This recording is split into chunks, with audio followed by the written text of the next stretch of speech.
binibigay mo para sa bansang Pilipinas. Hindi po namin mapalampas ang pagkakataon ng pagbabago na binibigay mo. Hindi po namin mapalampas ang mga magagandang bagay na nakalaan para sa bansang Pilipinas.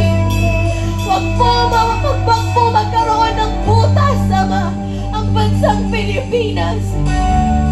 Father, salamat. Patuloy po kami nagdidiktaran ng pagbangon ng bansang Pilipinas mula sa Luzon, mula sa Visayas, mula sa Mindanao. Father God, pagbangon, pag-ahon. We speak for progressiveness in the name of Jesus sa bansang Pilipinas. We speak for the economy of the Philippines to multiply in the name of Jesus. We speak for recovery and prosperity in the name of Jesus.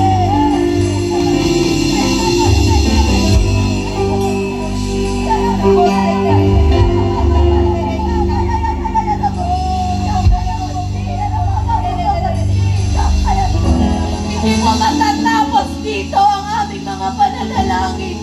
But Father, ito ay simula lang ng iyong malawakang pagkilos, malawakang panawagan sa pagkakaisa ng iyong katawan, Father. Malawakang panawagan sa pagkakaisa ng katawan ni Kristo mula sa Luzon, mula sa Visayas, mula sa Mindanao. Be one in the name of Jesus. Body of Christ, rise up in the name of Jesus. Be awakened, rise up and take your position, body of Christ, in the name of Jesus. Tapos na po ang pananahimik, Father. Ito ay panahon na, Father God, ng totoong iglesia mo.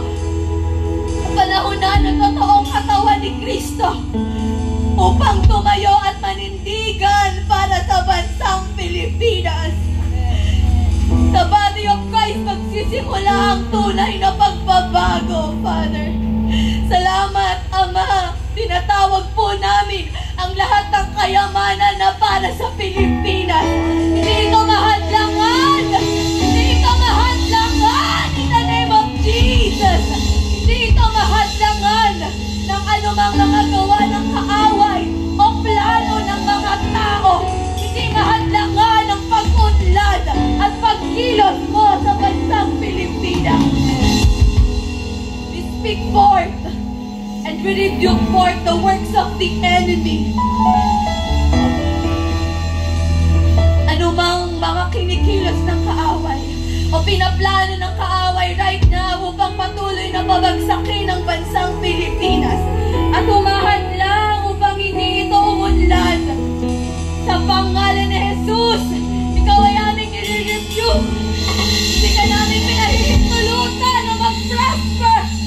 And we say to you, Satan, that the Philippines is for Christ. You do not have any home in the Philippines because the Philippines is for Christ alone. Panawagan, Father God, panawagan ng pagkakaisa, panawagan ng pagbabalik sa iyo, Father God, ng puso ng bawat Pilipino, pagbabalik sa katuwiran, Father God. Father, pinagpapala namin ang aming mga puso, maging tuwid po kami sa iyong harapan. Pinagpapala po namin ang iyong katawan, Father God, the body of Christ in the Philippines, Father God, to move as one and to be united, Father God. Pinagpapala po namin, Father God, ang aming presidente hanggang sa pinakamaliit, Father God, na nanunungkulan sa pamahalaan, Father God. Patuloy na pagbabalik sa iyo. Pagbabalik sa iyo, Father God. Pagbabalik sa iyo. Father God, ituwid mo po ang sistema ng bansang ito. Ikaw ang kailangan ng bansang ito, Father God. Walang tao ang makakapaglunas sa sakit ng bansang ito. Tanging ikaw lamang po, Panginoong Jesus, ang makakapagbigay ng lunas sa sakit ng bansang ito.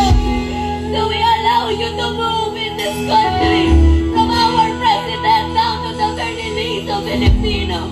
Father God, pakinggan mo po ang aming panawagan. Pakinggan mo ang aming panalangin. Hindi para sa aming sarili, kundi para sa bayang pinili mo. Pinili mo ang bayang Pilipinas. Pinili mo upang ito ay umangal. At salamat, Ama, you will not withhold any good things sa iyong mga anak. Kaya naman kami naniniwala, Father God.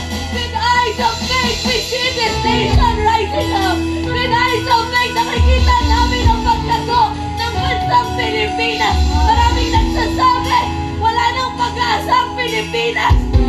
Maraming nagsasabi, hindi talaga kami uunlad sa bansang Pilipinas.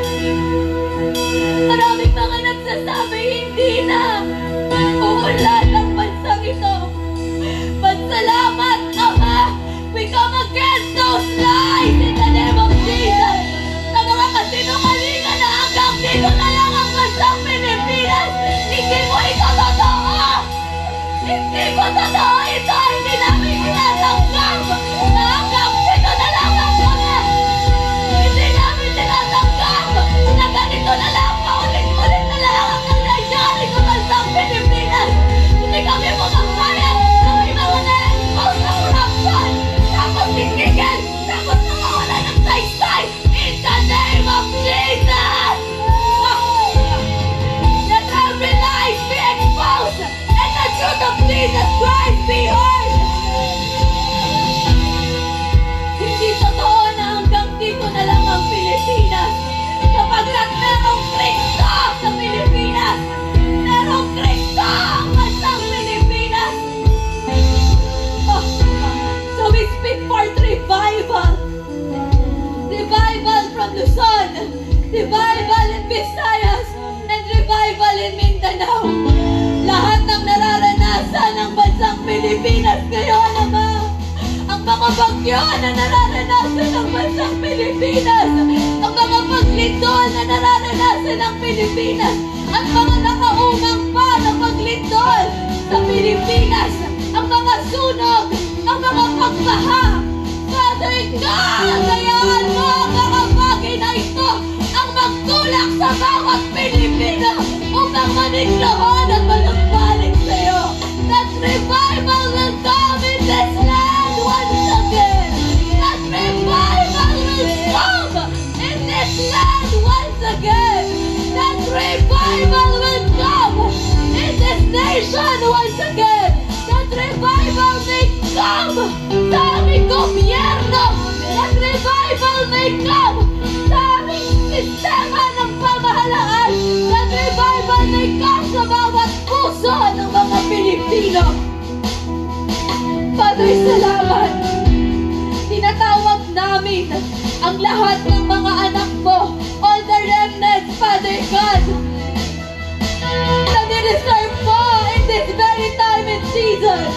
We are calling out all the remnants of Jesus Christ sa buong Pilipinas. Come on! Wake up! Stand up! And take your position!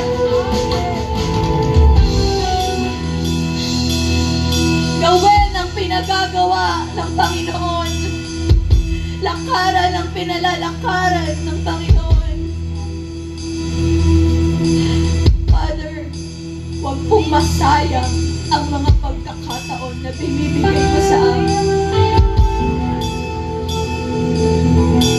Tinatawagan namin, Ama, ibig ang lahat ng mga tao na makakatulong to bring forth revival and recovery in the Philippines. Ang mga OFW, Father God, na dapat nang umuwi upang magamit dito ang kanilang mga pinag-aralan, upang makatulong sa pag-unlad ng bansang Pilipinas. Lahat ng may puso para sa bansang Pilipinas. Lahat ng mga nagnanais at naghahangad ng pag-unlad sa bansang Pilipinas. We are calling them in the Spirit, Father God. Salamat, Ama, na hindi nawawalan ng saysay ang mga panalangin, pag-iyak, mga pagluhod, pagkanta at pag-awit sa lugar na ito. Ito ay pasimula pa lamang ng malawakang gagawin mo sa bansang Pilipinas. As you turn the table in the favor of your sons and daughters. You are going to turn the table in favor of your sons and daughters. Salamat po, Father God. We speak forth the life of Christ over the Philippines. We speak forth the life of Christ over every Filipinas. And we seal every prayer and declaration with the blood of Jesus Christ. Hallelujah. Hallelujah.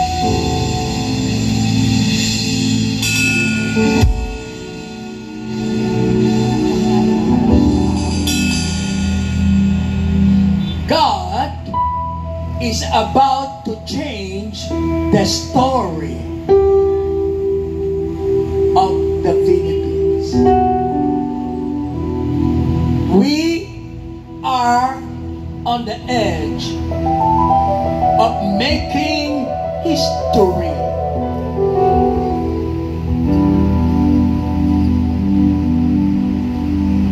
And the plan of God for this nation shall be fulfilled. The great and the new America of Asia. At lahat ng ginto ng Pilipinas ay pakikinabangan ng Pilipino.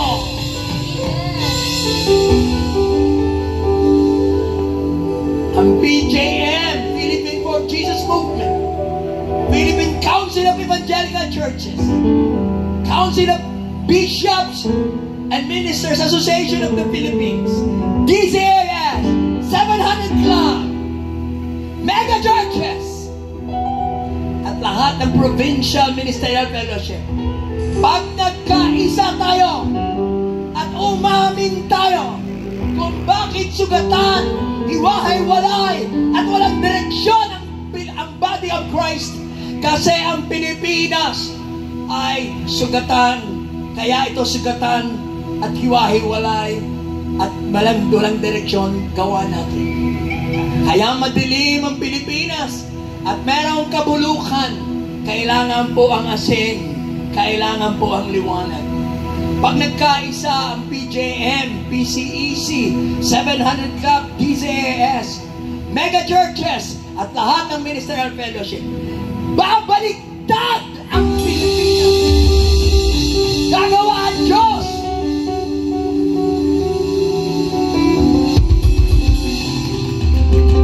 Let me say this. The big one earthquake and the civil war ay hindi disiplina sa bansang Pilipinas. Ito'y disiplina sa born-again evangelical churches, body of Christ in the Philippines. If we shall become one, the big one will not happen.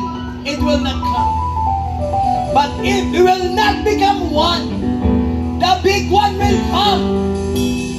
And then we shall be one. Bakit? Wasak na tayo. So it's our choice. Civil war, big one earthquake,